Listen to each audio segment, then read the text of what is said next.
Spy is, at least to me, one of TF2's more fascinating classes, since he is the only class in the game that uses stealth, trickery, and close-range maneuverability, and also is the only one that completely centralizes himself through the use of melee weapons. Unless you want to count this guy. Because of this, changing which knife you are using can make Spy function very differently to avoid making the class be played in one easily predictable way. There are 5 knife weapons in the game, and I like to place them in 3 separate categories. The first having the kunai and the big burner, which are typically used by spies who completely ignore the class's main strengths and objectives, and instead rack up huge chain stabs to add to their spy frag compilation with the graphics quality that's the equivalent of a PlayStation 2. The second category consists of the stock knife and the spycicle, both being used by spies who simply just want to play base spy without any major buffs or debuffs to work around. And then there is the Your Eternal Reward, or in short, the Year, which is the only weapon in the game that actually effectively plays into the whole spy being a strategic class that hides in plain sight kind of thing,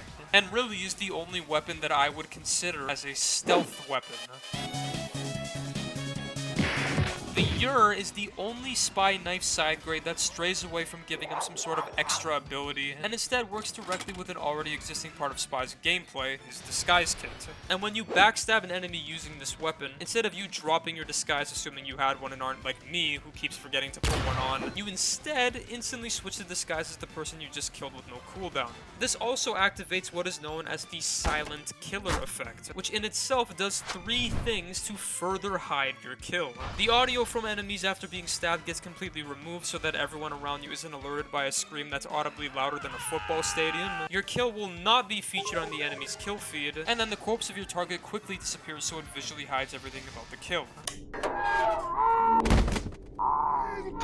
Except for the gun they drop. But I mean, if the enemy is so aware of you that they're checking for guns on the ground next to you, at that point you probably shouldn't even be playing Spy in the first place. So why does this make the Ur a worthwhile weapon to use when compared to Spy's other much stronger knives? Well, since you can't use any weapons while you're invisible, trust me, I've tried, disguises are your next best thing to close the distance towards an enemy without being detected, and the Ur makes your disguises much more efficient to use since backstabbing enemies instantly replenishes them. Another thing that stands out with this weapon because of its buffs is the reason why I have a second nickname for the Ur, which is the Practical Problem Solver. I solve practical problems. Now, you've been in those lobbies before, where you join in as backfill and see your team trying to capture the last objective, only to find out the reason they can't is that your enemies consist of the majority population of Texas. Sentry spamming is a strategy as old as the game, and while one engineer is pretty easy for a spy to dispose of, multiple of them usually puts you in a situation where you backstab and sap the buildings of one engineer, and then are immediately killed by the rest of them since doing any sort of attack with your weapons removes your disguise, leaving you vulnerable to the enhanced fire rate of a fully upgraded building.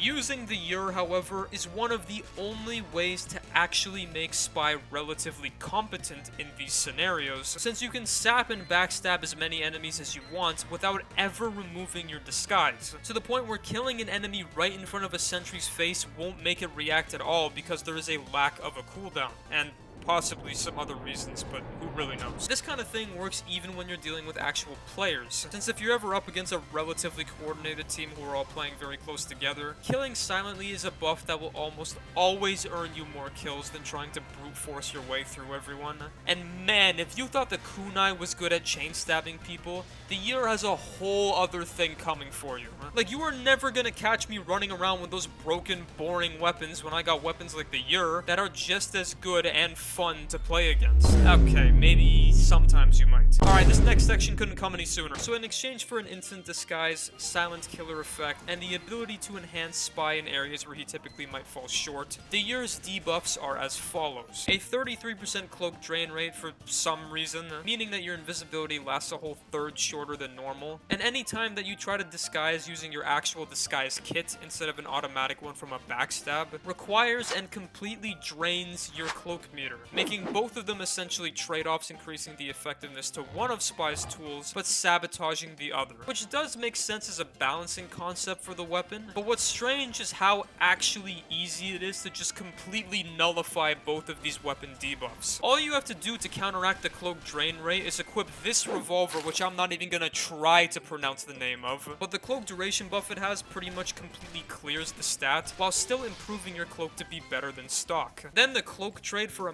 manual disguise can also be fully ignored by simply choosing which class you want to disguise as while inside of a spawn room. Now sure, there will be points far away from a spawn room when disguises might be a bit harder to come by, whether if it's you missing a stab or having to use your gun once you've been found out and remove your disguise, which kind of does force you to wait around a bit collecting ammo until you have enough cloak for a new one. And while I can't really add much about missing your stabs besides not doing that, what I can say is that using disguises with a smarter mindset can reduce the amount of found out situations you can be put in. In order to really get the most out of using the Ur and maximizing one of the most easy to minimize debuffs compared to the game's other weapon unlocks, it's best to avoid strafing your way to get some backstabs all the time and get around to using some disguise etiquette. Disguises are again very important to Spy's kit because they let you look like an enemy, but in order for you to actually pull it off, you can't just look like them, you have to be them.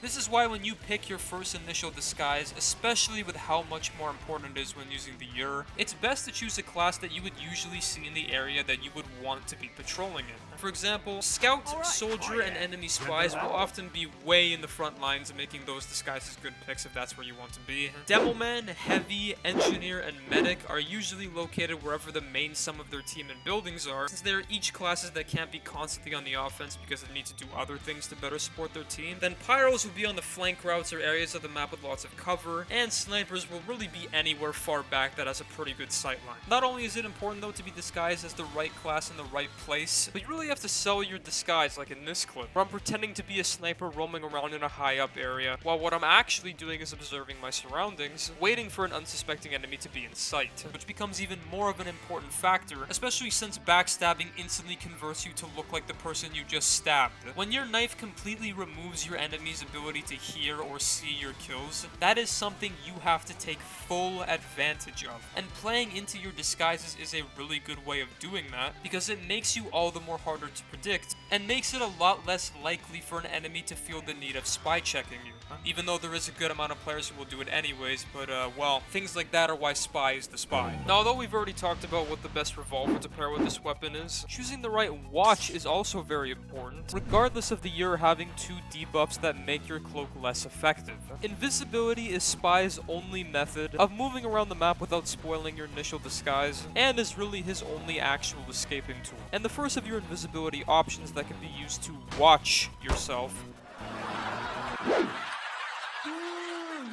is the Invis Watch, which is the best all-round option because the cloak is very long, and also is the option that refills the most when replenishing your cloak with an ammo box. The Cloak and Dagger works well whenever you find yourself needing to stay in one specific area, like on defense, or if you need to wait for the person you're disguised as to leave the area. Then I really wouldn't pair the Ur with the Dead Ringer, because it goes completely against everything the weapon stands for, by making you fully unable to refill cloak with ammo boxes, and the extremely loud sound after decloaking hinders the Ur Spy's entire goal of staying hidden. So maybe leave the Dead Ringer to the other kind of spies who can make much better use from it. TF2, being the very old game that it is, has been around long enough for each class to drastically evolve the way that they play. Spy specifically, as I said at the beginning of the video, is supposed to be a class about espionage, surveying from behind the enemies and then making his approach when an opportunity rises. But the way that the class has evolved recently, especially in the casual environment of the game, has turned him into more of a class that solely focuses on getting right in someone's face to farm a bunch of trick stabs. And while I will say that it is really fun to play Spy like that, using the Your Eternal Reward is also still very refreshing because it makes you focus more on what the class's original values are, and is one of the best, most well-balanced side-grade weapons in the game. So if there's anything that you could grasp from this video after all that I've covered about the Ur, I would say to reject modernity and embrace disguising as the same Heavy 4 times in a row and then immediately switch to playing a different class. Thank you everyone for watching this video. First of all, I wanted to point out the huge amount of support that I've been getting from my recent TF2 videos. And I just again wanted to say thank you for giving my videos a chance and for all of the awesome feedback that I got to read in the comments. I really appreciate the support, and you are all the reason why I do these videos in the first place. Be sure to let me know in the comments below if you want to see more videos like this, and also let me know what your favorite spy knife is. But other than that, thank you for all the recent support. Be sure to do all that funny YouTube stuff such as liking and subscribing, and I will see you all in the next silly little video I make. Bye-bye.